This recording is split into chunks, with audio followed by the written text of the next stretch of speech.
News First, Newsline.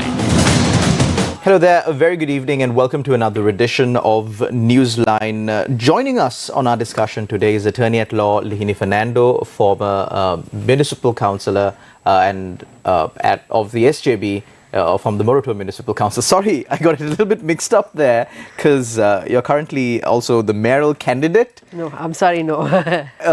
That kind of leads me to my first question. Lihini, where are the elections, Lihini? I mean, we were expecting an election. There was nominations called. The Elections Commission spent, well, hundreds of millions of rupees on the initial stages of the election. And then today, now, we're also hearing discussions coming in from the government that they are planning on bringing in a bill or a cabinet decision to just annul these nominations. Actually, it's quite sad, Shalan, because, and first and foremost, thank you for having me on the show. Actually, it's quite sad because the local council election was delayed by 1 year, and then we go in, we give nominations and election dates are determined, and then all of a sudden, it gets changed and prolonged, and now then they bring the Delimitation Act, and now, we got recently there were area demarcations that were brought in, and now no one talks about the election. It's like it's under the carpet. And what about people's democratic right? What about people's franchise? I mean, aren't we entitled to be governed by local councillors? And the saddest part right now is, though we don't have councillors, the ex-mayors in areas act like mayors. Now we have a commissioner who is now overlooking the overlooking everything that is going on. But then you have the former mayors who they consult. So in hindsight, they are also exercising their power. So it's like an unelected body who is actually acting, which is very detrimental and very dangerous, which nobody seems to be talking about. And I think, even if you take local areas, now we see the dengue epidemic rising. I mean, areas not being cleaned, roads not being maintained properly. So if you look at the whole gamut of things, I think there is a certain collapse. So, and these bodies need to function. But I mean, nobody seems to be, talking about elections. We are talking about fixing the economy, and we don't see the economy getting fixed either.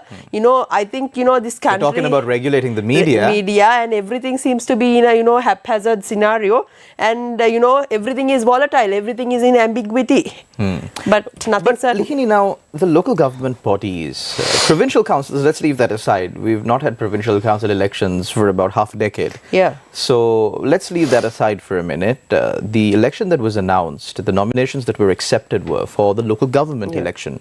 The local government election was sacrificed in the name of stability.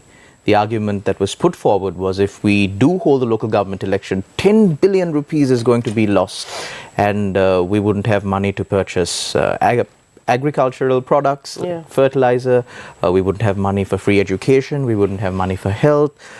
That 10 billion rupees was apparently allocated to be spent on a gamut of things. So the local government bodies were sacrificed in the name of stability.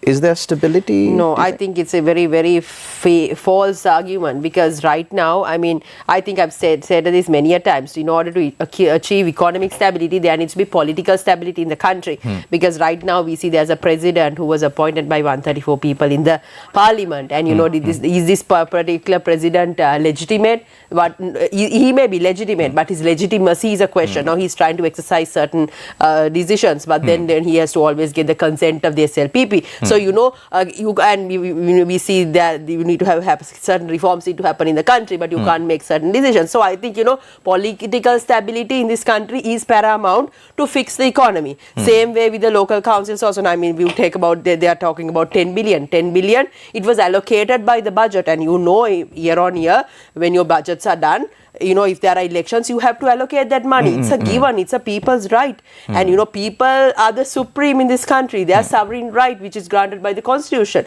Leaders are temporary custodians who are elected. They are not here forever. But in Sri Lanka, it is the opposite. When you are in power, you think, you're there forever. And, you do various things, manipulations, try to stay on for power. I mean, we see it happening repeatedly. And then the people's right is completely being discounted. And then, false arguments reforms are being brought. I mean, but when you look at all these things in hindsight, I don't think Sri Lanka presently is having any proper direction or proper plan in the manner in which this country is being governed.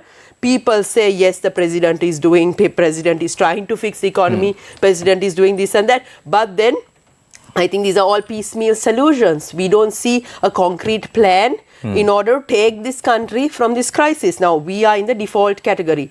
We've been downgraded. What are the measures we are taking to ensure that, we go up the trajectory? Nothing. I mean, our debt, none of our debt is being paid, right? So, I mean, we are at 85, almost 100 billion debt to an 85 billion economy, double deficit for years in this country. Our traditional income sources, tea, coconut, rubber, apparel, tourism, housemaids, apart from the migrant workers, apart from that, what are the new ways of, uplifting the economy? We don't talk about these things. Then take about the government cost structures. I mean, the state sector is about 1.5 million staff. The recurrent expenditures are rising. The defense budgets are enormous. What are the measures we are taking to ensure we put the economy back in track? Absolutely nothing. So how can we come out of this crisis? So, but Lihini, now the SJB, correct me if I'm wrong, has started working a little bit closer with the government, especially in Parliament with Dr. Harsha taking up the chairmanship of that committee that was held up for an extremely long time. So, do you think that will bring, some... What SJB, SJB, instead of being the conventional opposition to oppose each and everything that is been happening, I think SJB has taken a different stand wherever we can. If the president is doing certain, positive things, why not we support? That is the approach that they've been taking. So we see Dr. Harsha being certainly very critical on certain decisions the government officials have been made. But then, what I always think is these committees in Parliament, the COPE, then the Committee on Public Finance. These are just bodies. You come, you question, but there is no authority for them to take action or hold people accountable or file cases. So the authority of these bodies, these committees must be extended. We have a huge issue in this country where we have no mechanism of holding the government servants accountable. And even you go back to parliamentarians, ministers, cabinet ministers, how do you hold anybody accountable? Is a cabinet minister, when they are taking up a ministry, are they given a certain target or a figure saying, this is your ministry, either you have to make it profitable. If it's a loss-making ministry, this is what is your plan. Do we discuss these things? Is it made public? No, it doesn't. They just come, they run the tenure, they will take their area people, give ample amount of jobs, and then, make these government institutions loss-making. Now you take CPC, CEB, Sri Lankan Airlines. Who is responsible? I'm sorry to say, we saw Minister Namal Rajapaksa on a Twitter note saying, we have to have these reforms. He had mentioned yesterday. But then he must go back and think what their ministers did. How many people did they put to Sri Lanka Ports Authority and Sri Lankan Airlines? Are they also not responsible towards making these ministries unprofitable? So this is what I'm saying. We don't hold our ministers accountable. So the issues that we are having in this country are not just these are year-on-year issues that have been with ripple effect over the years. So we need to fix everything in totality, but we don't see that happening. Even laws are bringing law reforms do happen. Everything is piecemeal. We don't see a concrete plan towards taking Sri Lanka out of this trajectory that we are in. So I think, development of this country must be viewed in a holistic sense. Again, I talk for women. We are 52% of the population. Then where is gender sensitive budgeting? You need to look at the population. You need to look at the children of this country. You need to look at the women of this country. Then you need to look at the laws that affect them. Then you need to align your budgets accordingly. Then, everything has to fall in line. But what we see is, things like broadcasting bill being brought, things like anti-terrorism bill being brought, high security zone acts being brought, anti-corruption bills being brought, like very, very piecemeal bills that are being brought just to, ensure the stability of the leader, or to sort of cover their sins, or ensure that people's freedom of choice and freedom of expression, everything is being suppressed. I don't think we are going anywhere as a country. So, but Lihini, at this juncture in time, at this point of time, Lihini, What do you think should take place now? Say, for example, okay, we're screaming that we don't have elections and all of that. Now, we saw people praising those who are running the economy, saying that the dollar has finally come down. But no sooner the dollar is back where it was, and it's come with a vengeance. Yeah. We don't know how much further it will rise in the coming days. And since we are a country that imports a lot of things that we consume, the prices of all of these items, starting from the milk packet to the pound of bread, to the roll or the bun that you eat, is going to increase. Yeah.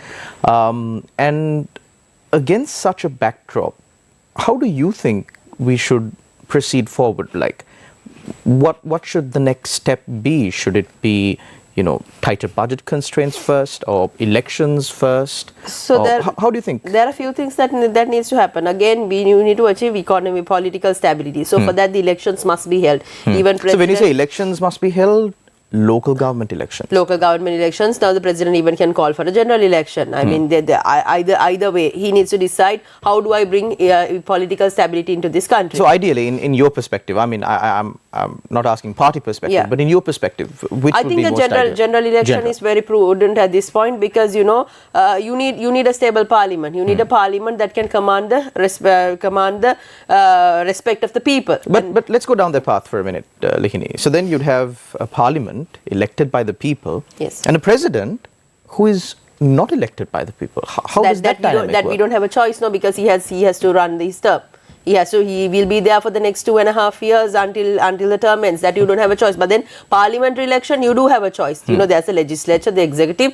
Both go hand in hand. So the parliament, the prime minister, elected prime minister, does have certain power. We saw what happened previously, how the role of the prime minister in this country. So I'm saying the legislature must be reconstituted, because the present parliament does not have the mandate of the people, I would say. I mean, the Aragalya came by, and then Aragalya, there are people have crossed over. Now, you don't have the 2/3 that we see that is there. Then thereafter, you need to have a plan for Sri Lanka. Now, we are a debt economy. As I said, how do you come out of this debt? What sort of restructuring measures are we talking about? It's not just about, how to balance your trade unions and things like. It's not that. You need to look at this whole gamut. We are in a crisis situation. Say, if you are in a crisis in your house, and if you are in debt, and if you don't have money to eat, how will you restructure yourself? It's a similar situation.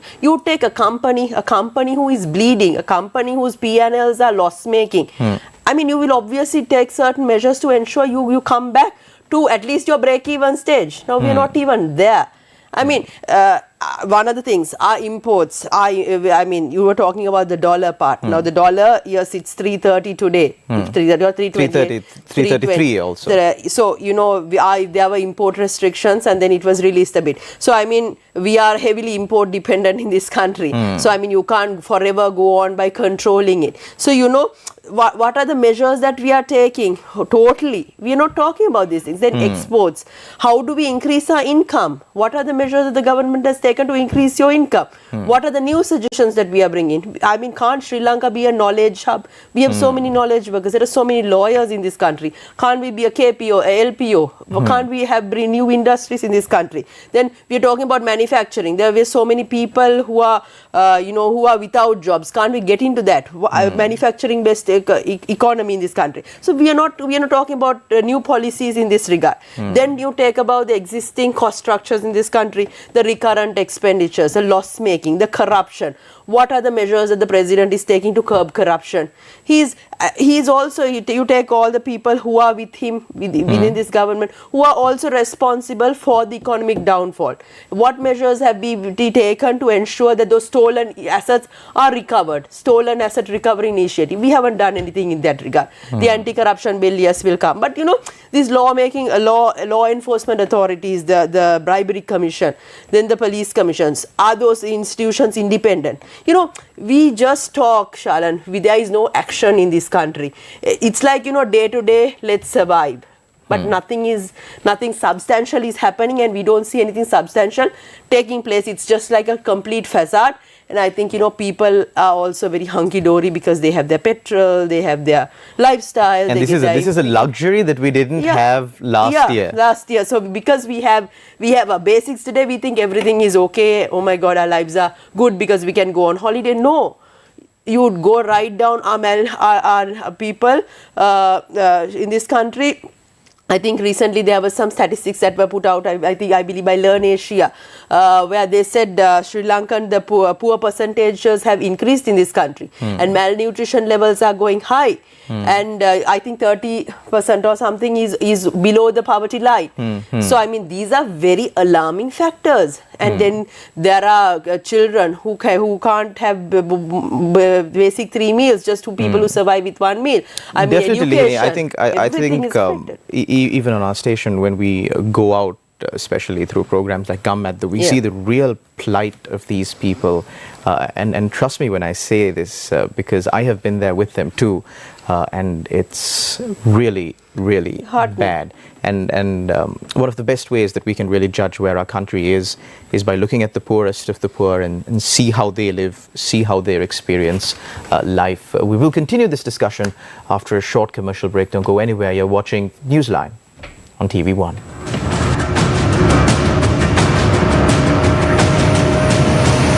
News First, Newsline.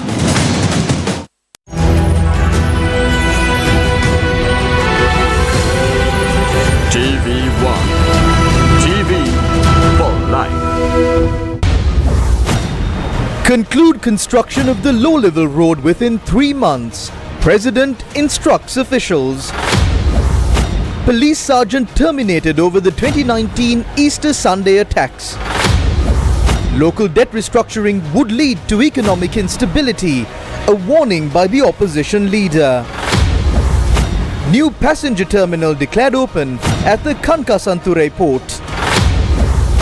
Chetana Liyanage crowned Executive of the Year at the CMG EOTY Awards 2023.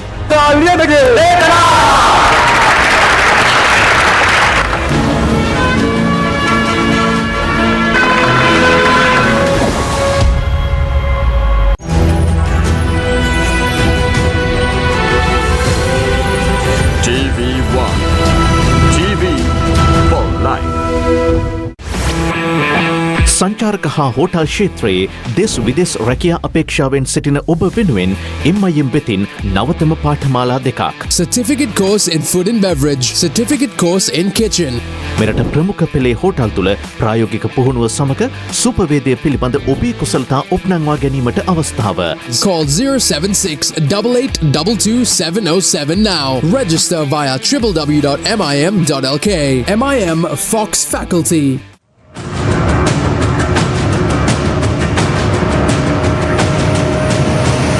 News First, Newsline. Welcome back. You're watching Newsline on TV1. We're in discussion with Attorney at Law Lihini Fernando, also SJP politician, former municipal councillor at the Morotua Municipal Council, also a candidate for the election that hopefully will take place sometime soon. We spoke about the election before, Lihini, and you took quite a bit of time to raise concerns about how this government is running this country, how the president is running this country, the fact that they don't have a mandate, so on and so forth.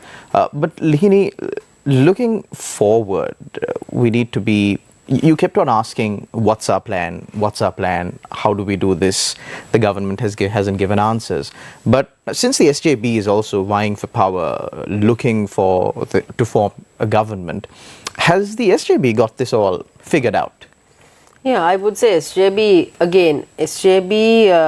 will make sure that, we have the right people at the right place. I mean, we're very clear in terms of who we put in as our candidates, and we don't want to have any dealings with the corrupt politicians. They have a governing system devoid of corruption. That is one of the key factors.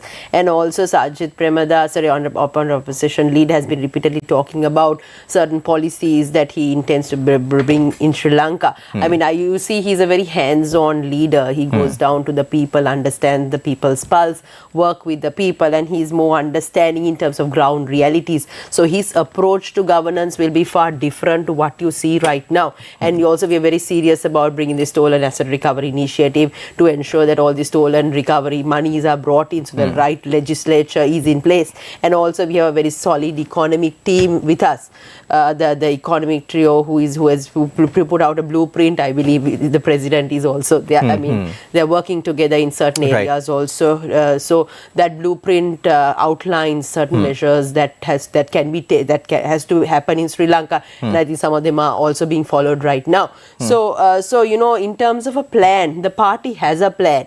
We've had different sessions with different consultative sessions with different bodies throughout a period for the past 1 year, I would say. Talking to various sectors. So there are policy documents that have been done across different areas. So I would say, little by little, the party is getting their structure in place to, in an event that we come to power, that we are not just clueless, but we will know how to drive the economy. So, but right now, I think the issue for the country is, this particular situation, the refusal to have an election, I would say. I mean, I don't think it's not a case of protecting certain people. It's a case of giving the people the choice to elect who they want to be their leaders. I think that is being suppressed, which is a violation of people's rights. And I don't think, now the people are also being, made, I mean, people are suppressed, and also people are scared right now to come out and voice their opinion, because from whatever you see from, the people who were involved in the Aragalaya, people who spoke, how they are being, chased by the police, and how people cannot get on the roads and protest. I mean, you are creating a very fear situation in the country, a fear psycho, I would say. Either you listen, I'm ruling, this is what I'm going to do. I mean, you can't govern a country like this. We are a democracy. This is a democratic country. The country must be governed within the democratic principles. I mean, a good example is the Broadcasting Regulations Commissions Act, which they are trying to bring in to, basically to say that, tell the media institutions, look, either you report what we are saying, or we will cancel your license. But Lihini, that was quite interesting, the fact that they brought this Broadcasting Regulatory Commission bill. Now, speaking today, I believe, earlier today, the president said that this bill was brought to regularize the media, because different broadcasting licenses have been given under different times, different conditions. Some are not even proper broadcasting license. They're broadcasting license to broadcast education material, but then the channels have evolved, and we just want to regularize this process. If you want to regularize the process, you can even do it now. You don't need a parliamentary act. You tell everybody to come and re-register.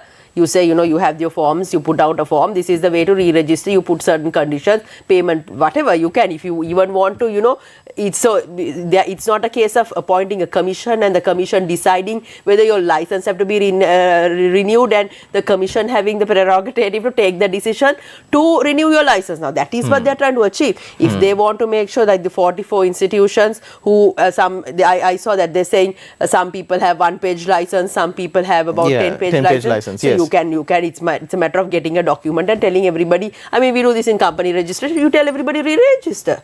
What is the difficulty in that? So, at the end of the day, it's your objective. When you look at this Broadcasting Commission's Regulatory Act, I mean, you see the objective of the government is, it's different. It says, you have to report the true information. How do you determine the truth?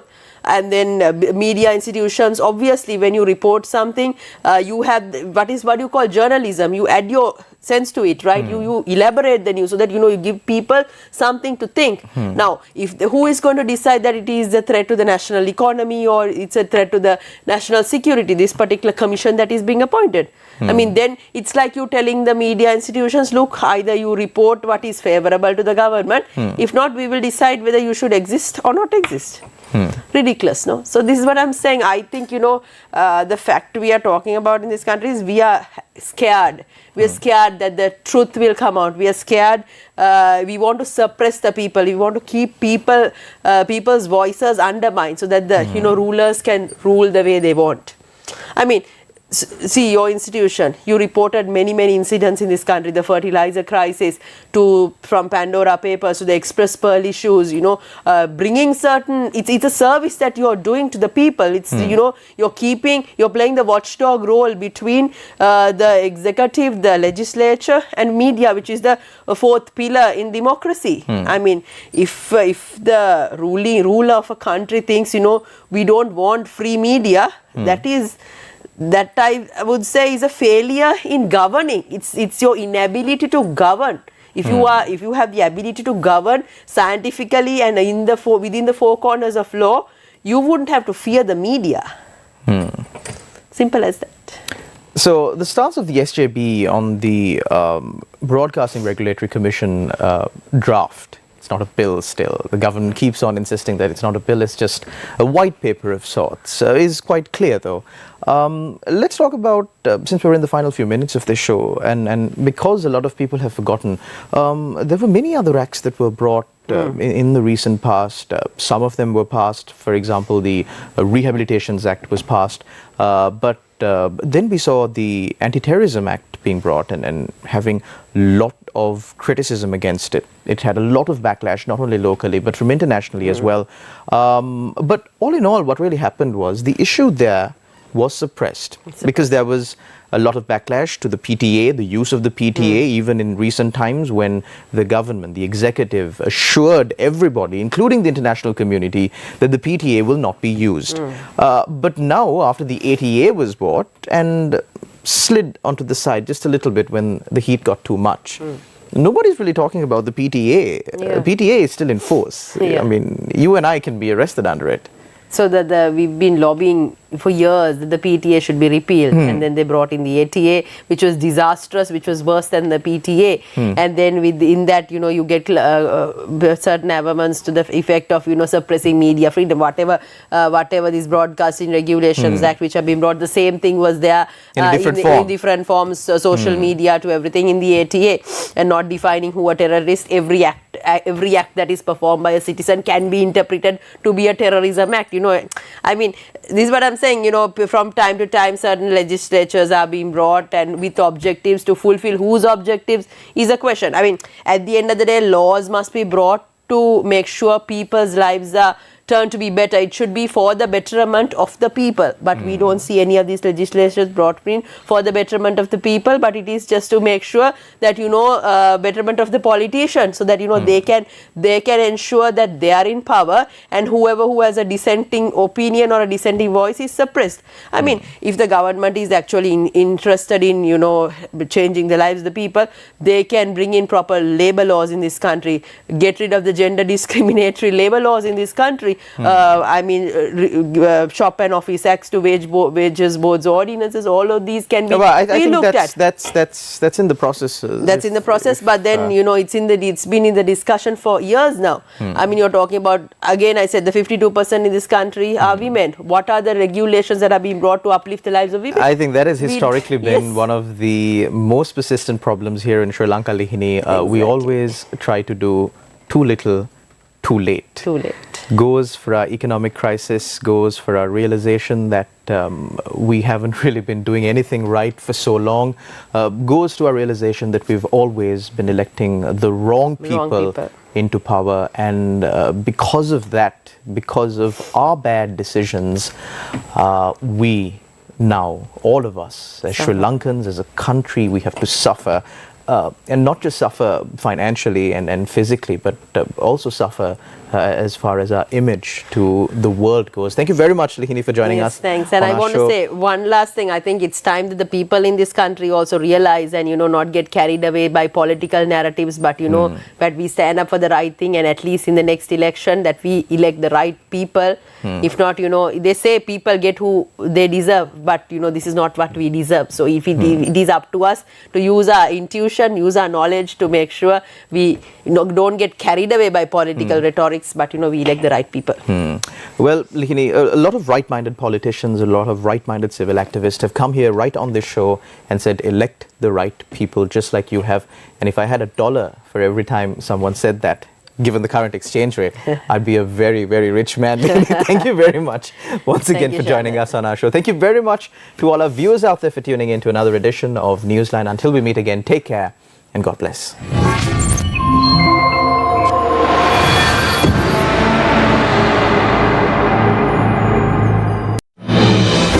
ජීවිතේ වැටීම්